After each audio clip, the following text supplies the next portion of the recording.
కళ్యాణ్ గారు ఇప్పుడు కొత్తగా యాక్ట్ చేస్తున్న మూవీ ఓజీ. అయితే ఈ ఓజీ మూవీకి ముందు పవన్ కళ్యాణ్ గారు లాస్ట్ యాక్ట్ చేసిన మూవీ భీమ్లా నాయక్. ఈ భీమ్లా నాయక్ మూవీ రిలీజ్ అయ్యి 3 ఇయర్స్ అయిపోయింది. అయితే 3 ఇయర్స్ టైం గ్యాప్ తీసుకొని ఇప్పుడు మళ్ళీ ఈ ఓజీ మూవీతో మన ముందుకు వస్తున్నారు పవన్ కళ్యాణ్ గారు. చూడాలి పవన్ కళ్యాణ్ గారికి ఈ ఓజీ మూవీతో ఇంకొక మంచి హిట్ వస్తుందా లేదా అనేది మనం ఈ ఓజీ మూవీ రిలీజ్ అయ్యాక చూడాలి. ఓజీ మూవీని డైరెక్ట్ చేస్తుంది సుజీత్. ఇంకా ఈ మూవీకి మ్యూజిక్ డైరెక్టర్ థమన్. అలానే ఈ మూవీని ప్రొడ్యూస్ చేస్తుంది డివివి దానయ్య.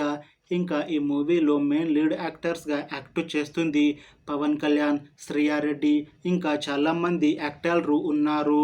శ్రియారెడ్డి గారు ఇప్పుడు కొత్తగా యాక్ట్ చేస్తున్న మూవీ ఓజీ.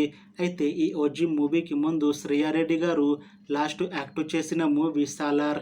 ఈ సాలార్ మూవీ ఈ మధ్య రిలీజ్ అయ్యి మంచి హిట్ అయ్యింది. అయితే సాలార్ మూవీ రిలీజ్ అయ్యాక ఇప్పుడు మళ్ళీ ఈ ఓజీ మూవీతో మన ముందుకు వస్తున్నారు శ్రియారెడ్డి గారు. అయితే శ్రియారెడ్డి గారు ఈ ఓజీ మూవీలో మెయిన్ లేడీ విలన్గా యాక్ట్ చేస్తున్నారు అని మూవీ టీం అంటున్నారు. చూడాలి శ్రియారెడ్డి గారికి ఈ ఓజీ మూవీతో కూడా ఇంకొక మంచి హిట్ వస్తుందా లేదా అనేది మనం ఈ ఓజీ మూవీ రిలీజ్ అయ్యాక చూడాలి. అయితే ఓజీ మూవీ టీం మాత్రం చాలా కాన్ఫిడెంట్గా ఉన్నారు. ఈ మధ్య ఒక చిన్న టీజర్ని విడుదల చేశారు ఓజీ మూవీ టీం. అయితే దానికి మంచి రెస్పాన్స్ వచ్చింది. ఇంకా ఈ ఓజీ మూవీ నుంచి ఫస్ట్ పార్ట్ని ఈ దసరా తర్వాత లేదా దీపావళి తర్వాత రిలీజ్ చేస్తాము అని అంటున్నారు మూవీ టీం. అయితే ఈ ఓజీ మూవీని 2025లో రిలీజ్ చేయాలని ప్లాన్ చేస్తున్నారు మూవీ టీం. చూడాలి ఓజీ మూవీ రిలీజ్ అయ్యాక హిట్ అవుతుందా లేదా అనేది.